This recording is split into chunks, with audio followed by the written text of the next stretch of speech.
It probably would be remiss of me not to mention that a great deal of this transitionary work has been undertaken during the pandemic. And isn't hindsight a wonderful thing, or if we had a crystal ball? But as hard as the last 12 months have been, I do really think optimistically that there are lessons to be learned, and none more so than in the field of youth justice. What has the pandemic taught us about how the youth justice system may need to change? And how apt is it that today's event is focusing on reimagining, I can say that, justice for children, and who better to involve in that conversation than young people themselves. So a real big pleasure for me to be able to now pass over to the panel and sit here with interest and excitement about what this panel discussion may entail. So thank you very much for coming today. We really appreciate it. Thanks, Pippa.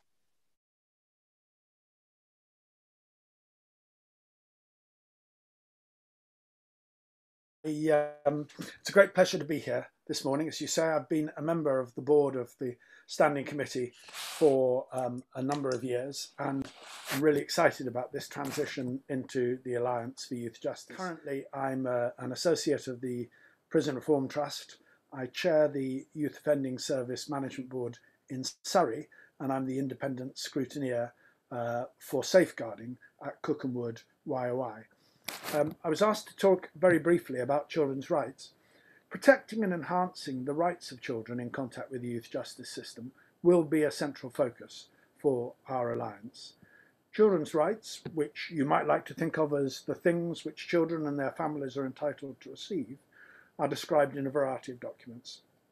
Central to these, as you all know, is the United Nations Convention on the Rights of the Child, which not only describes specific rights for children in the justice system, especially those in custody, but also a whole series of other rights that are also relevant, including the right to be listened to, the right not to be discriminated against in any way, the right for all decisions about you to be taken in your best interests, and the right to proper education and development opportunities.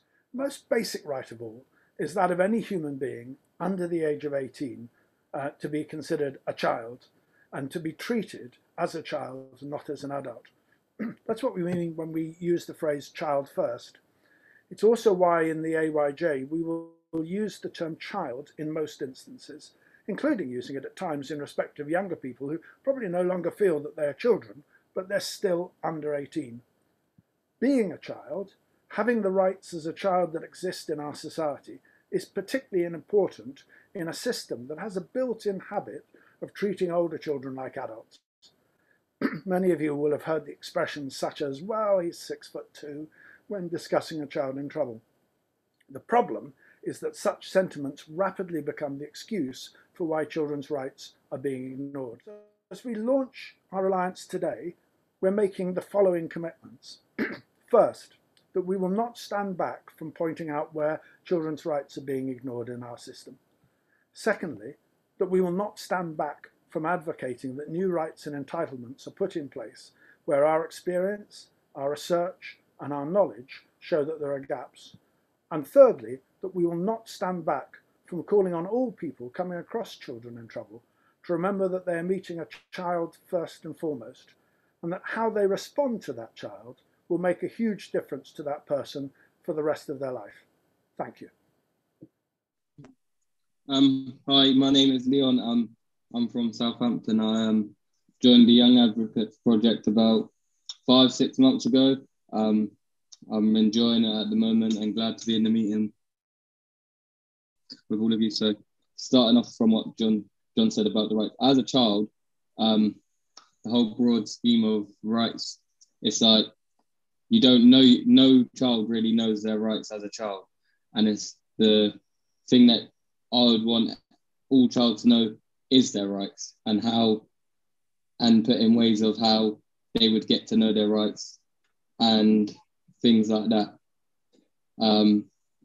That's it in a short phrase for that one now, but I have more to say on the next one.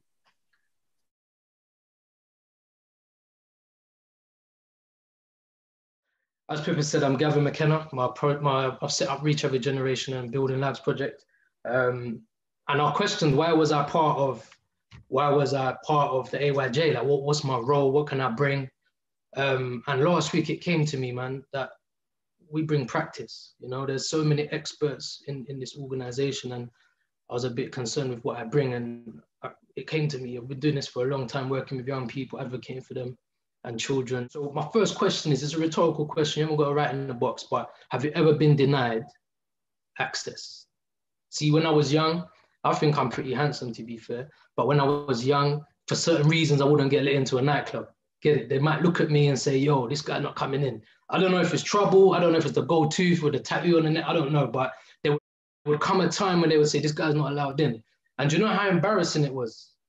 Especially someone of me, I was a man of pride at the time, more pride than wisdom, but I was so embarrassed and humiliated. Have you ever been to a restaurant and you don't feel invited? You kind of turned up with a spare wheel. Have you ever been that guy or that person?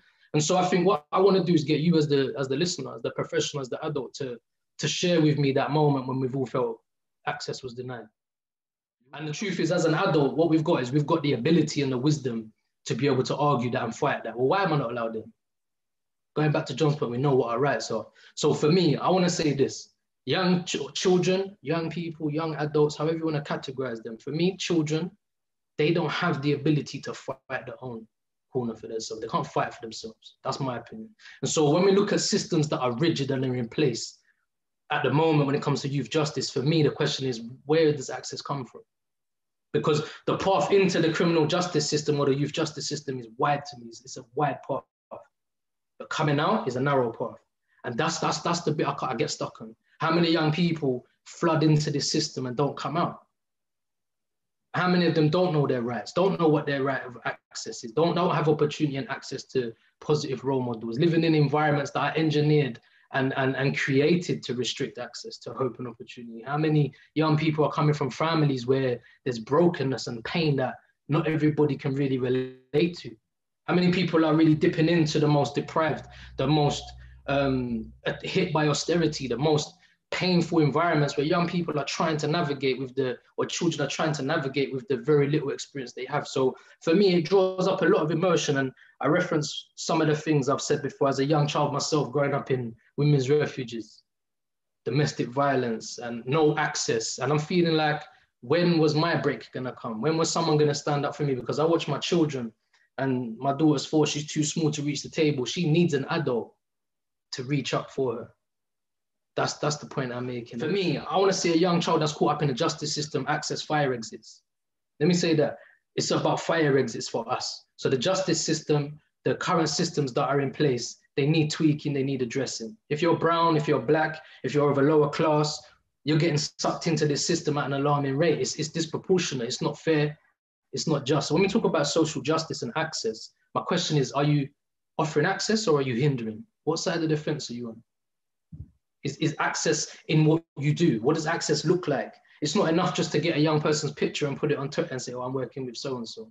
And I just feel like we've got to be more deliberate, man. We've got to be more deliberate in setting up fire exits. So down the path of life, that is very difficult. For many people, for many reasons, even for us in lockdown, life is hard. We're talking to young people on a daily basis. My team, they're doing incredible work. But listen, we're overwhelmed with the distress and the trauma that's coming out of this lockdown. Where's the fire exits? That's my question. So as I close, my emotion got the better of me, man. I lost track of what I was saying, but what was meant to be will be. My point is this: can we set up fire exits? My last minute. Can you, your organization, can you as an individual create fire exits along the path of youth justice? That young people don't just get caught up and stuck in. So for me, I'm not firefighting anymore. Me and my team, we're not firefighting no more. Me and my team, we're setting up fire exits in the midst of a fire. In the blaze that is in social injustice, we're setting up fire exits for young people, access to hope and opportunity. So let's reimagine what justice is in this country for young people and offer hope and opportunity and give them an access to that. Thank you. All right, so on the back of what Gavin said about fire exits, yeah, as a youth, when you fall into the justice system, you don't see the fire exit signs as in a big hall building. You'd see all the fire exit signs put up on the walls. You'd know where you're running to get out when a fire comes. But when you're in the justice system, you don't see no fire exit signs. There's no fire exit signs around. You're just falling deeper and deeper into that trap. And I'm going to go into myself a little bit. I got given a little fire exit, and it in the help that I need, and I'm getting pushed further and further, and now I'm out of that. And my point is that we need to make a whole load of fire exits, and say we was all in a hall, to put loads of fire exits around for the kids in the justice system, so they don't keep falling in and getting burnt by the fire. That's enough said. I've also been doing this for a couple of months. I really enjoyed it so far. It's gave me quite a few opportunities, led on to many other different things. And I'd just kind of like to start off by saying, I think Gavin's point and John's point, both very powerful, and completely agree with what they were saying. And I think they both link in quite well together. And I think helping the youth justice system is about educating people and being given the opportunity for education and support, and everything links in very well together. So if we can give people more opportunities to be educated and to get the support that a lot of people need, it will massively improve things. And that is what the youth justice system is lacking and failing in so massively, is opportunities, and how to help people find the opportunities that are out there but aren't often easy to find or easy to be pointed in the right direction. Linking to John's point, due to your age or maybe your height, or if you're black, you're white or whatever, can often change what sort of opportunities you get. And if we can change that, then hopefully we'll kind of get somewhere in the long run. Little introduction. So my name's Shadae. I'm the Sports Development Officer and Youth Representative at a community organisation called the Python Club. And yeah, so basically the Python Club aims to empower young people, provide them with opportunities, but also to tackle negative influences like knife crime, gang violence and antisocial behaviour.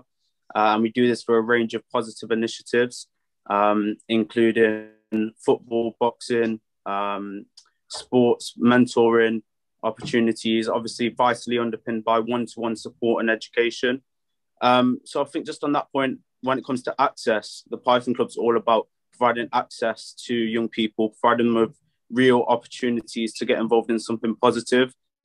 I think today we're in a day and age where there's a lot of negative influence, as I touched on, knife crime, gang violence, antisocial behaviour, youth offending. There's loads of different aspects that young people can get involved in these negative influences, and it's not addressed on a local, regional, national level. So I think providing young people with positive opportunities to get involved in is something really important at grassroots level, at regional level, at national level.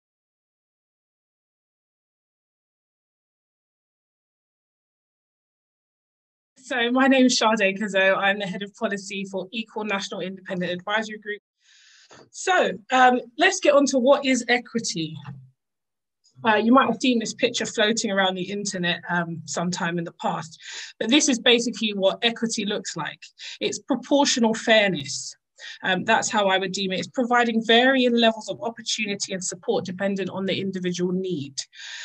Whereas equality, which you can see on the other side, is simply giving everybody the same opportunity without considering their personal or structural disadvantages.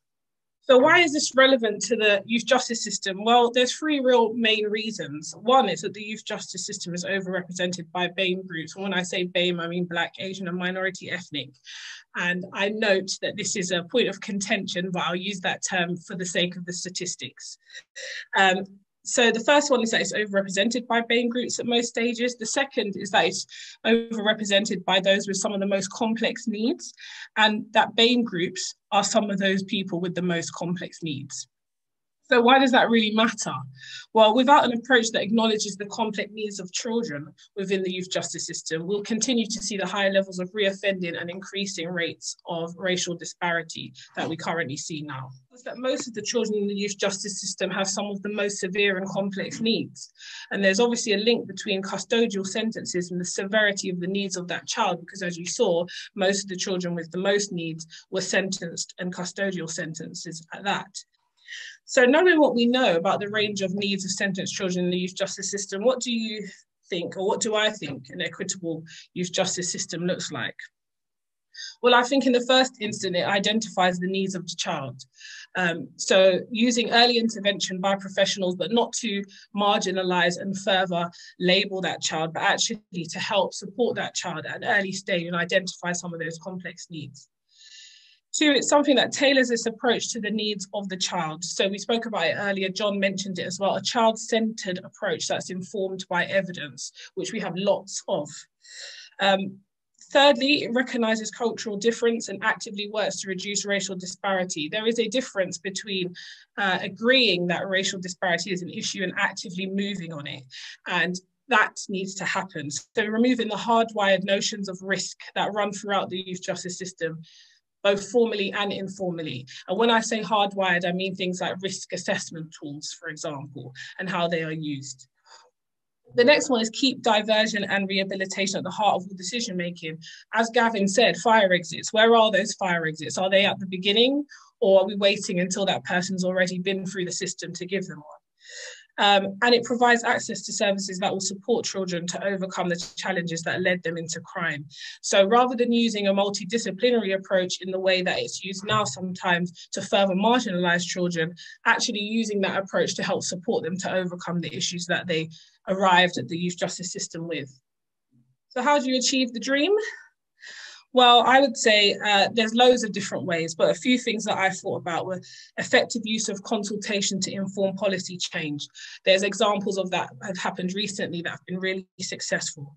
Creating and using a strong evidence base to inform policy change. We know that there have been changes to, for example, sentencing policy, and some of that hasn't necessarily been informed by evidence. Using a multidisciplinary approach to support the child, not further marginalize. Creating risk management tools that focus not on the risk of the child, but the risk of failing the child. So there is a difference. Rather than looking at the child as risky, we should be looking at what we can do as a system to stop failing that child and the risks that we present in doing so. Considering race at every stage of the youth justice system and working specifically to reduce that. Using the stats to determine what protected characteristics need some support. And we know that racial disparity is an issue, so that question should be asked at every stage throughout the system, whether race has played a part in that child's journey. And of course, increased legal aid funding. We talked about equity. We started with equity, and children need to have the best representation, the best support, the best access to professionals that they can at that time. And the only way they're going to do that is if they have a level playing field. So they have the same support and the same access that the system also has against them. So that's it from me. I think I've been more than my 5 minutes, so I'm going to pause now. But thank you for having me. Just to come back to like the work that the Python Club are doing around this. So at a local level, we look at sport as diversion, intervention for young people, providing those outcomes, those opportunities, like I previously discussed, but also looking at that racial disparity and those opportunities for young people within certain areas. So we touched on equity, so separate needs for separate young people. I think that's it. It's important to carry out needs assessments in particular communities. For example, the Python Club work in a range of the most deprived areas within Nottingham. And from there, we kind of put together a strategic needs assessment to look at the needs of those young people and how we can address them moving forward. So from there, we put in place certain initiatives, football, boxing, music, drama, like we've addressed, but vitally that one-to-one support, that education and that mentoring for young people. So I think that it should be, as we've said, it should all be based around that young person's needs and those needs of a particular community. That's how we're going to get the most results in youth work and community engagement. And that's how things should be moving forward. So yeah, just to reflect on that point. And thanks, Shadae, again for the speech.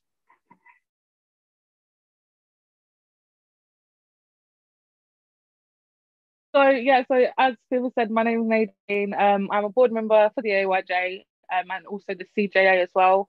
Currently, I work for Leaders Unlocked as a project coordinator. So I've been working very closely with Amania at the AYJ on the Young Advocates project. So I'm kind of speaking about participation and why participation is important. So I have lived experience of the youth justice system myself. And for me, what really sort of brought me out of that cycle of kind of going back is being offered the chance to participate in something. So I was kind of, it was at a local level. I sort of, they were like, oh, you know, you talk a lot. And I was like, yeah, I know. They were like, you'd be a really good youth advocate. I was like, oh, thanks. And then I got into youth work and youth voice, which is like going on nearly 10 years now. I think that participation is so important because young people need to understand their power and they don't, and they're not given the opportunity to show their power. Thinking about day-to-day tasks, right? So thinking about going to the doctors, they'll be like, oh, rate your surgery 1 to 10. Feedback from your phone company, rate your feedback 1 to 10, you know. Even down to like ordering food, you get to like give your Uber Eats driver like 5 stars, yeah, if they're good, obviously. But at what point in the youth justice system do we stop and get feedback from young people, from children and young people about their experiences? At what point do we hear back from them? At what point do we, you know, listen and take on board, kind of going off of everyone else's points, their needs, and how best this system that's put in place, we all know that there's stuff wrong with it, right? At what point does that system actually help them? I think as well, in terms of like strategy level, in terms of, you know, young people kind of being at the heart of the service, that's something that's missing completely. The children and young people, there's nowhere for them to be involved. There's nowhere for them to speak about what's wrong, speak about how things are working for them, speak about things that need tweaking. And for me, that's just wrong. If we can do it, if you can get food delivered to your house and you can tell them how good their service is to shape their service next time they come back, you should be able to give feedback and speak about what you've received in order to shape your life. You know, I feel like there is, in particular, I know that I done reparation as part of my youth offending team, as part of my youth order, and I got told to paint a fence for like 12 hours. Now, that there could be such a key turning point for a child or young person if you showed them the potential that they could have. If they were interested in cooking, for example, you know, you could make them go and work in a community kitchen. So they're still having to give back to the community, but they could see their potential and what their future career could be like in order to deter them from coming back into the system and having to go through it all over again. There's some amazing, like, I'm going to say it again, amazing examples of good practice of this.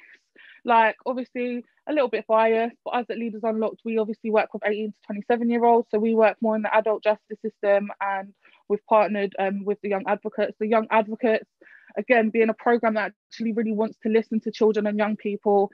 I know we've got some really amazing organisations even on the video call today. We've got like P3, Peer Power.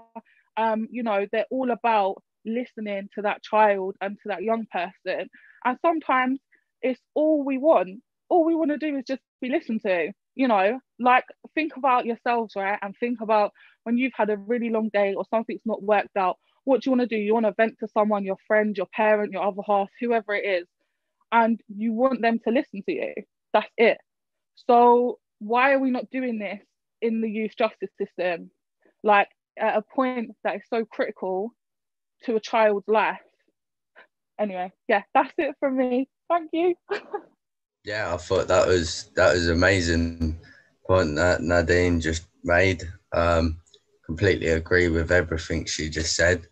I can't believe no one else has really thought of that. Like, when you do youth community service or whatever, actually doing something that might have a future.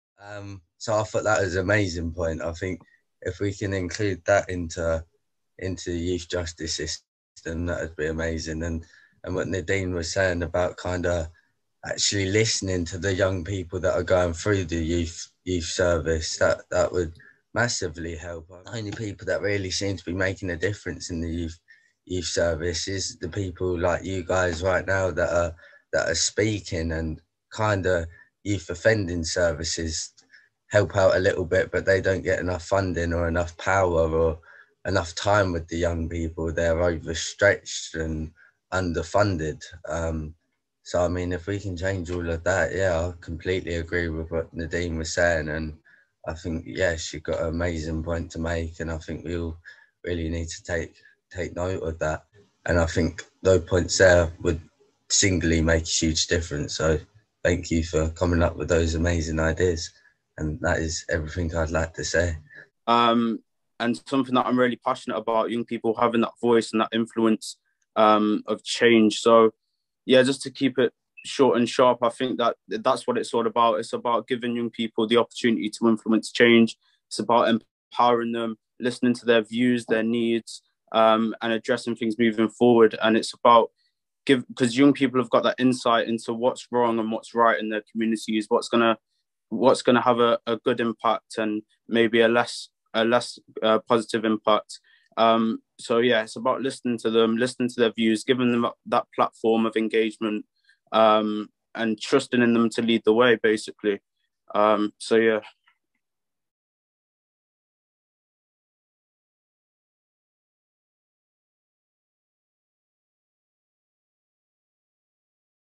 So, actually, there are organisations, some of our members have done quite a lot of work trying to describe in accessible language what children's rights in the youth justice system are like. I'm thinking here, for example, of work that I've seen from Bernardo's about for children in custody, setting out what the basic rights of a child in custody are.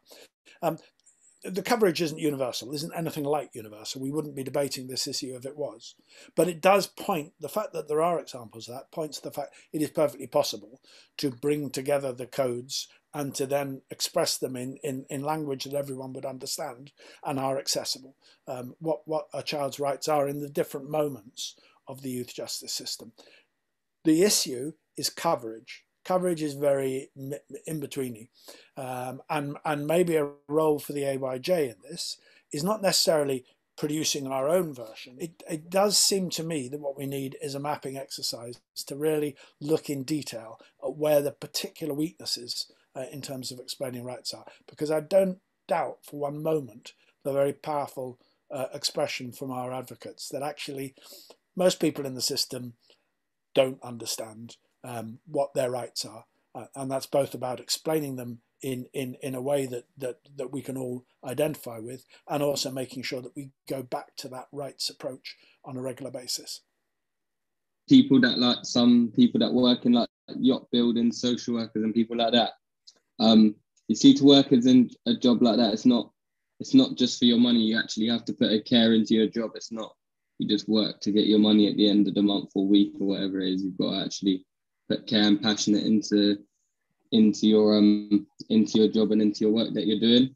Or there's no point in doing the job.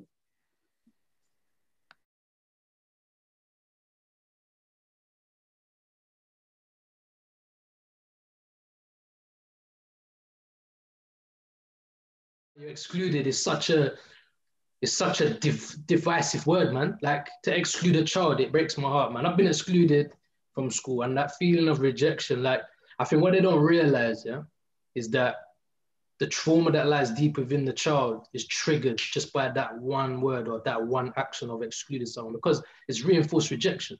So we're trying to work with local schools and partners at the moment. We're setting up something called the Base. And we're in discussion now. What's that going to look like? What are we going to do?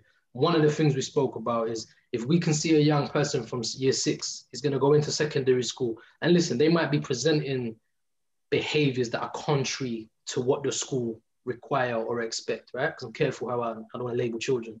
Then let us get involved and work with them. Like, if they need time away from the academic or school environment, send them to the Base. We'll work with them. We'll address the issues that are lying beneath, or try and help them reintegrate back into school instead of just excluding people. And I'm going to say this with my chest.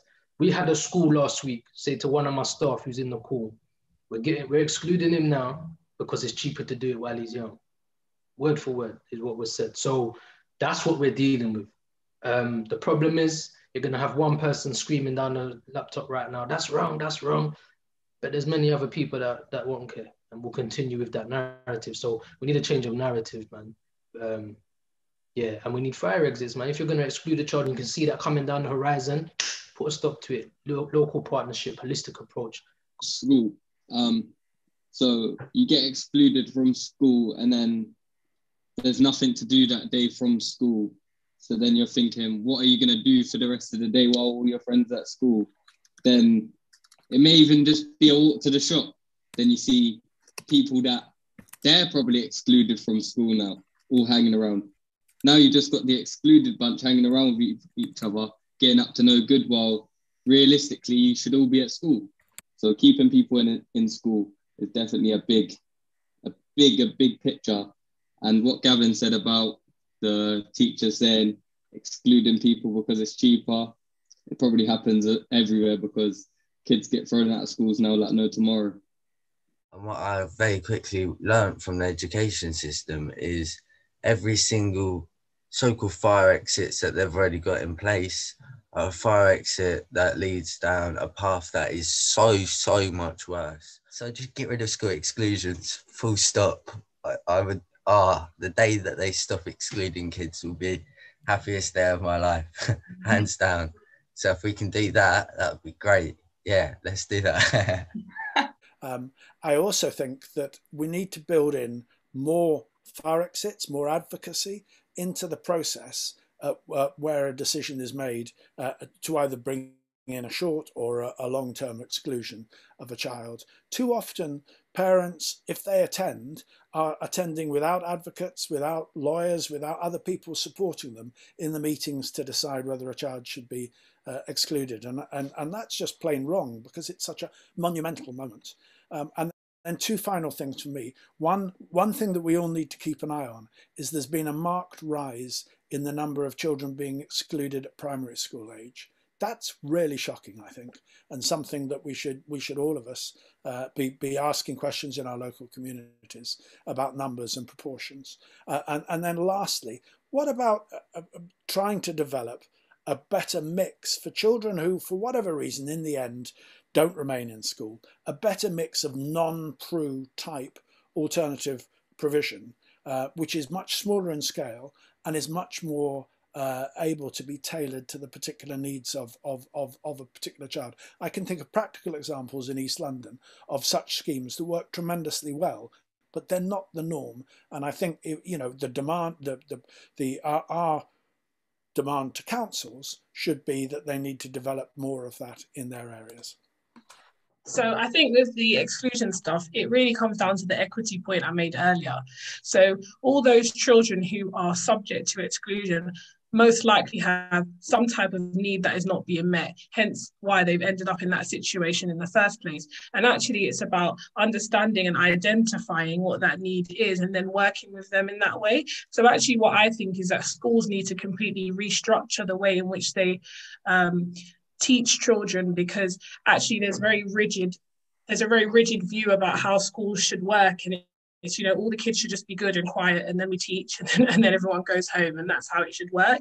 But actually I think it's about recognizing that schools play a much bigger role in the lifetime of that child and identifying their needs at an early stage so that they can then be tailored support throughout to help them to get through school and then hopefully not end up in that school to prison pipeline. If we are going to have that fire exit, as Gavin said earlier, then it needs to be one that actually works. There's no point having a fire exit door with a broken lock. If you can't get out, then what's the point? So I think there is something to be said about really looking at that equitable approach at that point, because we know, for example, that BAME children are more likely to end up in those types of situations. But why is that? The real reason for that isn't because they are BAME. The reason for that is generally because of other things, socioeconomic status, you know, other things related to their circumstances rather than their than their actual personal attributes. So I think there really is something to be said about looking at that approach from then, and teachers and schools understanding the role that they play in the bigger picture, rather than seeing children who make noise or distract others as problem kids and sending them out of the class. You know, I mentioned that in the presentation about the multidisciplinary approach. And when I say that, I don't mean using it in the way that, for example, the gangs matrix is used. I'm talking about using it in a way that is, again, looking at the risk of us failing the child versus the child being a risk to us. So the question really needs to be asked by every organisation who encounters that child, like, what are the risks of me ignoring the red flags that this child is showing me? That, you know, that they have an issue outside of school, or that they have a socio-economic problem, or that they're being groomed into a gang. That needs to be addressed by every single person within that system. One thing I know from my own experience is that often people don't understand the difference between victims and perpetrators, people who are, especially when you're talking about BAME groups.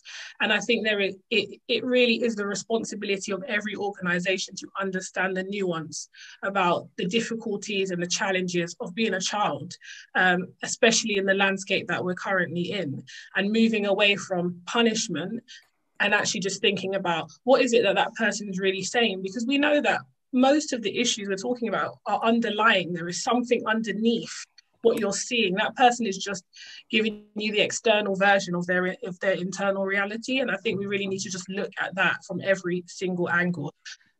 We're only a couple of minutes over time. I think that's a pretty good job considering everything that we've managed to get through. So thank you so much to everyone that's worked behind the scenes, everyone for attending, to all of our speakers, and particularly to the amazing young advocates who have brought a completely different, fresh perspective to this conversation. And we're incredibly proud and delighted that you've been involved. So massive big up to all of you.